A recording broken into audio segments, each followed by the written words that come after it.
Wadau, wacha leo niongelee zile jobs za cruise ship. Mimi I'm not an expert, lakini nakuanga na expert na marafiki ambao ni expert. Eh, si mnajua kuna watu wawili wanafanya kwa cruise ship na nimekuwa nikiwaita kwa life yangu. Mmoja ni yule jamaa anaitwa Isaac, engineer nani? Mbona imenipotelea? Nimekosa sana bana ku kuna jina ya Kalenjin, engineer somebody na mwingine ni Peterson.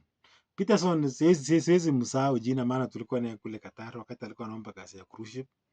Tulikuwa naye ananiambia bwana, unajua kuna baada alikuwa ananiambia kama story ya Apunwas.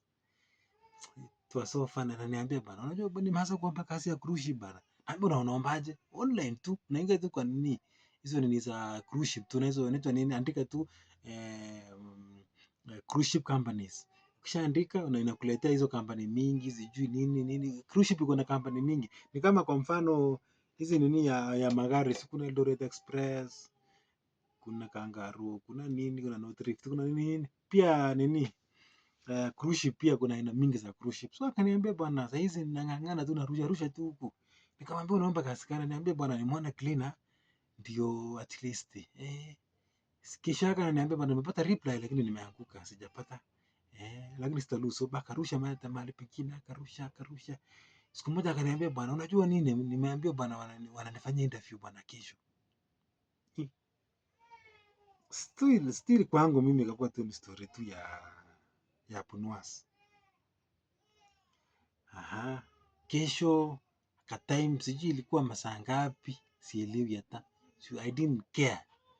Akakuja akafanya interview. Akakuja kuniambia nimeshafanya interview bwana. Na nini, I think alikuwa mwanamke na ni mzungu. Lakini Kiingereza yake ilikuwa ni ile inaeleweka. Akamaliza alikuuliza kama nimefanya, yani alikuwa ana refer ile CV yake, anamuuliza maswali yenye kwa CV. Sipita alikuwa ameapply kazi na hiyo kazi ya cruise ship na CV. So alikuwa ananiambia tu anaona ile vitu nimeandika kwa CV na ananiuliza like mwaka fulani ulikuwa wapi, na mwambie nilikuwa hivi, nilikuwa hapa. Ulikuwa unafanya nini? Unafanya kazi ya cleaning, ulikuwa unafanya nini na nini. So unaona hizo maswali tu. Baada ya hapo ilikaa sijui karibu wiki mbili. Tena Peter akaniambia pia nataka pia tena nimwambie nifanye interview tena nyingine. Nimesahau. Interview ya kwanza yenye Peter alifanya na agent mwenye ako South Africa. If I'm not wrong. Peter will correct me. Interview ya pili sasa alifanya na HR wa hiyo nini? Wa hiyo cruise ship. Kwangu mimi bado tu ni story tu za Punwas. Akaniambia bwana, pia baada ya wiki mbili akaniambia niko na interview nyingine. Kisha nikamwambia ulifanya ile interview yako? Nishafanya bwana. Unaonaje? Si mbaya. Vile niliongea na jamaa si mbaya. Kuna matumaini. Ikakaa hata I think haikumaliza mwezi. Nikasikia Peter ameresign. Nikaenda kwa Peter bwana. Sasa nikaanza kushikwa na ndasema ni wivu ama ndasema ni nini. Ili tu niseme ilikuwa sasa ile wivu yenye unastuka. Yaani jamaa alikuwa serious.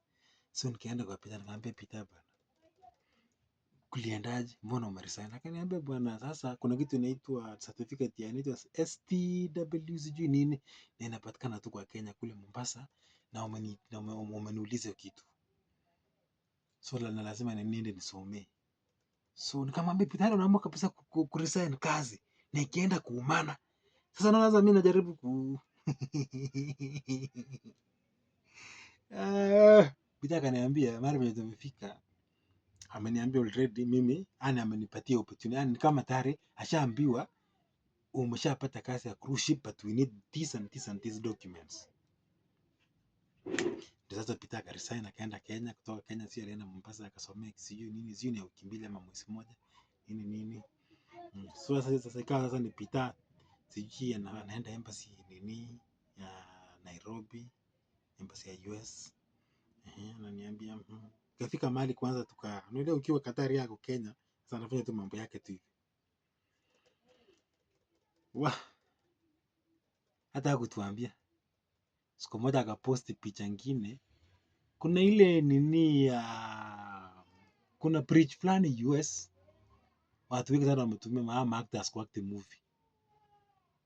Nikamwambia bwana, so alipiga picha hiyo bridge, nikamwambia bwana, hii bridge bwana sijui inaitanga nini, akaniambia, so akatanisha picha nyingine yenye sasa akiwa hapo. Nikamwambia what? Akaniambia bwana, niko na karibu wiki moja hapa kwa USA. Hey, hey, hey, hey, hey, hey, hey, hey, hey, hey, hey, hey. So nikaamini sasa bana, kumbe hii story si haikuwa story ya Bunoza. Hey, sasa hivi vile tunaongea tangu 2024, alafu na usuri yao anaendanga sijui ni 6 months kwa maji, mwezi mmoja nyumbani 6 months. Yeah. So wadau, kitu najaribu kuambia ni ya kwamba hizi story za nini si story ajabu. Hizi story za cruise si story ajabu. Na kulingana na yule jamaa mwenye anaitwa, mbona hii jina nipotelea? Ni aibu sana au jamaa aone hii video ati nimesahau jina. Engineer Kiprono. Kiprono. Yes. Yes, Engineer Kiprono. So kulingana na Engineer Kiprono alisema kuna maagents sijui ni 3 ama 4 hapa Nairobi. Kwenye pia tu wamepewa hiyo nini ya kuajiri watu. Apart from that hakuna agent mwingine. Na wakati alikuwa kwa life yangu, alikuwa na siku hiyo tulikuwa na watu karibu 200 kwa life yangu. Kasema vile tu nimwambia ingia pale kwa nini website za hizo makampuni, ona kazi yenye una supply, utafuta hiyo kazi, unaona tu like hizo unskill kama hizo cleaner, housekeeping, security alisema ni ngumu kidogo. Nini tena, kuna kukata nyama, kuna kinyozi nini, vitu mingi tu, unaona mpaka wale wanajua mambo na massage nini. So wadau, na I think ni hizo. So wadau, apply hizo kazi. Kitaji CV, cover letter nitafute. Peter mwenyewe alinifunza hiyo mambo ya kuandika CV. Alijiandikia, kuna CV inaitwa, nikiwaambia bwana bado mtanipea tena unga, utanipea tena kazi ya kuandika CV. Hino niwaambie, kuna app inaitwa Intelligent CV pale Play Store. Ndio Peter alitumia hiyo na akapata nini. By the way nilikuja mimi pia kuja ku apply na nikakuja nikafanya tena interview. Pia na ule mama tulikuwa ni mama mwenye South Africa pia na mimi pia tukafanya na interview, ilikuwa job ya cleaner pia, lakini baada ya wiki mbili hiyo na wakaniambia we have nini to pursue another pass. Sasa mimi siku qualify, so ni mzuri kuongea kweli, mimi kiniliramba.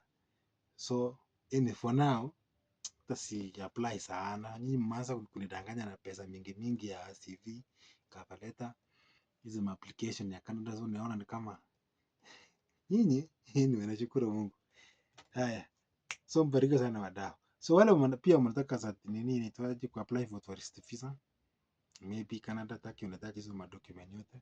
Sasa mimi nisharudi Kenya kutoka kule Qatar 2024, pia niko Eldoret hapa nafanya hizo vitu za 1-2.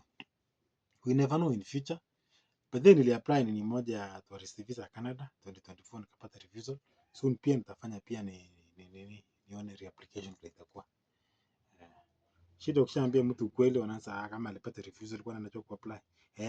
Sawa basi. Enda kwa agent, enda peana kwa agent 1200. Mimi nilitumia 22,000. Kwa wale watu wote wenye wamenikaribia nishawaonyesha.